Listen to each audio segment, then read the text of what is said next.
అన్ని కీళ్ల సంబంధిత సమస్యలకు రీజనార్థోస్పోర్ట్ హైదరాబాద్లో అధునాతనమైన సర్జరీ లేని వైద్యం.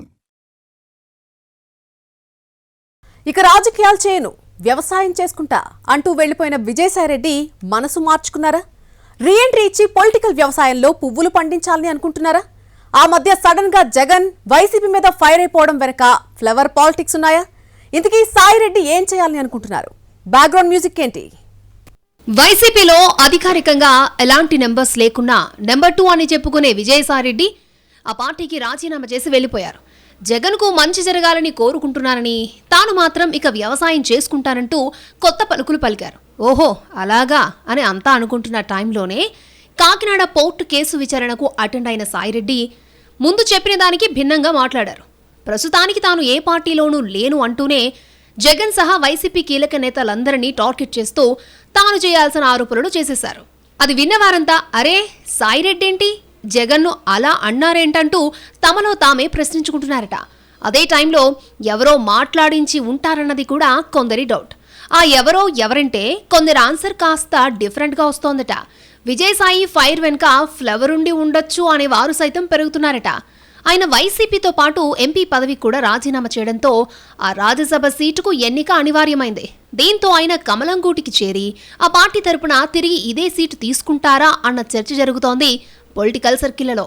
బీజేపీ పెద్దలతో సన్నిహిత సంబంధాలున్న విజయసాయిరెడ్డి ఆ పార్టీలోకి వెళ్తారని చాలా రోజులుగా ప్రచారం జరుగుతోంది. కాషాయ దళం ఆయనకు గవర్నర్ గిరి ఆఫర్ చేసిందని, రేపో మాపో ప్రకటనే తరువాయి అన్నంతగా కొన్నాళ్ల పాటు వార్తలు గుప్పుమన్నాయి. కానీ ఇంతవరకు అలాంటి ప్రతిపాదనేది బయటకు రాలేదు. ఈ పరిస్థితుల్లో సాయిరెడ్డి ఖాళీ చేసిన రాజ్యసభ సీటు భర్తీకి త్వరలో నోటిఫికేషన్ రాబోతోంది. కూటమి పొత్తుల్లో భాగంగా ఆ సీటు బీజేపీకి వెళ్లే అవకాశం ఉండడంతో ఆ పార్టీకి సంబంధించిన అనేక పేర్లు ప్రచారంలోకొచ్చాయి. మాజీ ముఖ్యమంత్రి కిరణ్ కుమార్ రెడ్డి, మాజీ ఎంపీ జీవీఎల్ నరసింహారావుకి ఇవ్వొచ్చని కూడా కొన్ని సర్కిళ్లలో చెప్పుకున్నారు. కానీ తాజాగా మరొక వెర్షన్ వినిపిస్తూ రాజకీయం బాబు రాజకీయం, ఎప్పుడు ఏదన్నా జరగొచ్చు అన్న టాక్ నడుస్తోంది. విజయసాయిరెడ్డి బీజేపీలో చేరతారని, రాజీనామా చేసిన సీటును తిరిగి ఆయనకే ఇచ్చి కమలం కోటాలో రాజ్యసభకు పంపుతారన్న ప్రచారం జోరందుకుంది. ఈ నెల 4తో పార్లమెంటు సమావేశాలు ముగుస్తాయి. ఆ తర్వాత రాజ్యసభ ఎన్నిక నోటిఫికేషన్ ఉండొచ్చు అంటున్నారు. అయితే వైసీపీలో ఉన్నప్పుడు జగన్ తర్వాత టీడీపీని, చంద్రబాబును ఆ స్థాయిలో టార్గెట్ చేసింది సాయిరెడ్డే కాబట్టి తమ మద్దతుతో తిరిగి రాజ్యసభకు పంపడానికి ఆ పార్టీ ఒప్పుకుంటుందా అన్న అనుమానాలు సైతం ఉన్నాయి. రాజకీయాల్లో ఏదైనా సాధ్యమే కాబట్టి ఏమో అంటూ కొందరు సర్ది చెప్పుకుంటున్నారట. బయట నుంచి చూస్తున్న మనకే ఆ డౌట్ వచ్చినప్పుడు ఆ ప్రాసెస్లో ఉన్న మాజీ ఎంపీకి రాకుండా ఉంటుందా? బహుశా అందుకే ఆయన జగన్ మీద, వైసీపీ మీద ఆ స్థాయిలో విమర్శలు చేసి ఉండొచ్చు అన్నది కొందరి విశ్లేషణ. అయితే సాయిరెడ్డిని ట్రంప్ కార్డులా వాడుకుని ఏపీలో లిక్కర్ స్కామ్, కాకినాడ పోర్టు సహా పలు అంశాల్లో వైసీపీ వేలుతో వారి కన్నే పొడవచ్చు అన్న కూటమి ఎత్తుగడ కూడా ఉండొచ్చు అన్న అనుమానాలు వ్యక్తమవుతున్నాయి. ఎంపీ పదవికి రాజీనామా చేసిన సందర్భంలో కూడా సాయిరెడ్డి తనకు చంద్రబాబుతో వ్యక్తిగత విభేదాలు లేవని, రాజకీయ విమర్శలు తప్ప తమ మధ్య ఏమీ లేదు అన్నారు.